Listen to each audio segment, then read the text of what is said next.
Imagine having the ability to predict, with absolute mathematical precision, every consequence of a single decision of yours.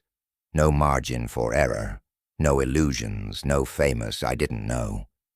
If you had this ability and knew that a specific choice would destroy everything, would you still make it? Today, we will investigate the anatomy of the first and darkest crime in the universe. We won't look at it merely as a religious event, but as a psychological thriller of cosmic proportions.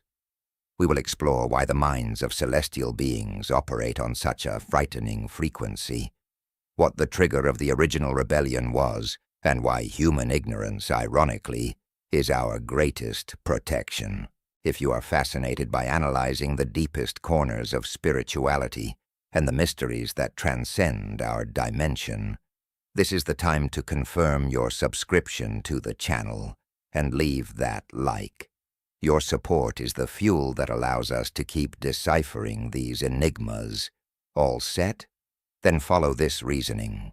To unravel this tragedy, we need to discard our notion of time. The human experience is linear and fragmented. We stumble in the dark, feeling our way through reality. We build our intellect from trials, frustrations, and surprises. Our brain needs years to mature and comprehend complex concepts. Celestial intelligences operate in a way that defies our physics. There is no learning curve.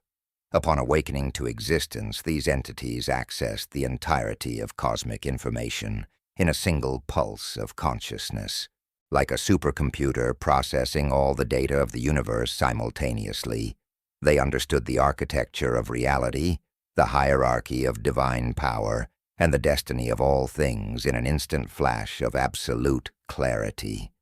But absolute power and supreme intellect do not negate the need for a fundamental choice.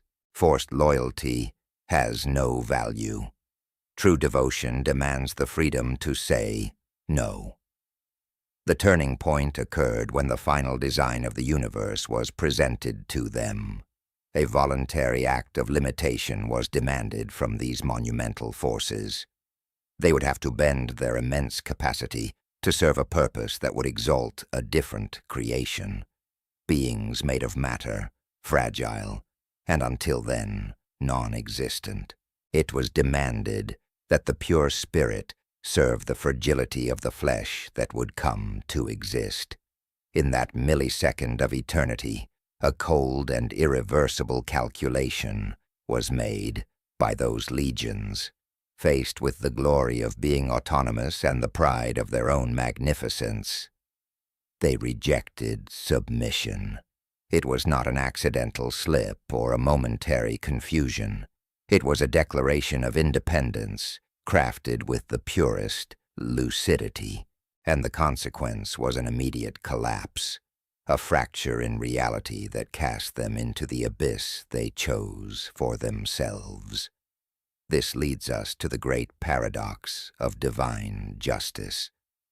Why are there so many second chances for humanity?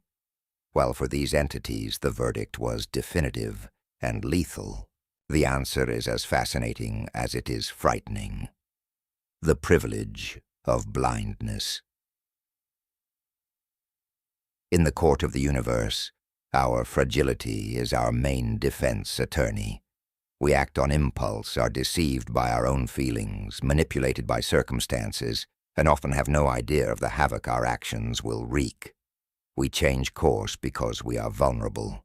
Regret is only possible for those who did not see the bigger picture before erred.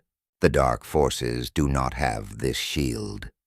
They were not deceived, did not have a moment of emotional weakness, and were not manipulated.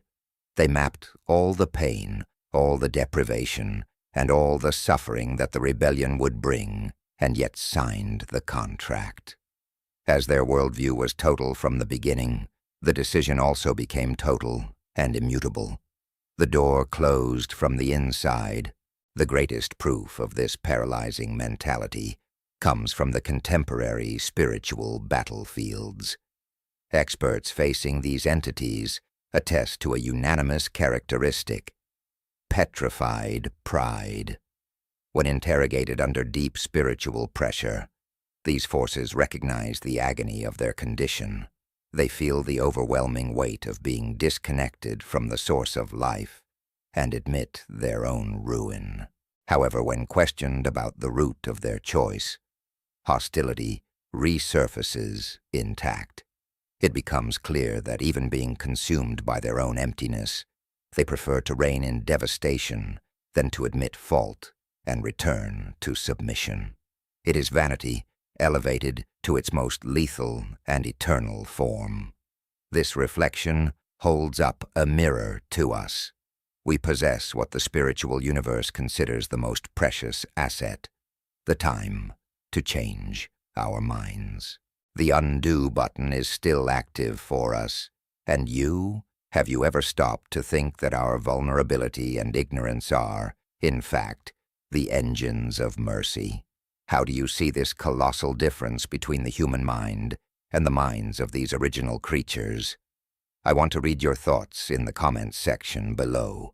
Don't leave without checking if you've liked the video and subscribed to our community. A strong hug, enjoy your time well, and we'll meet again in the next investigation.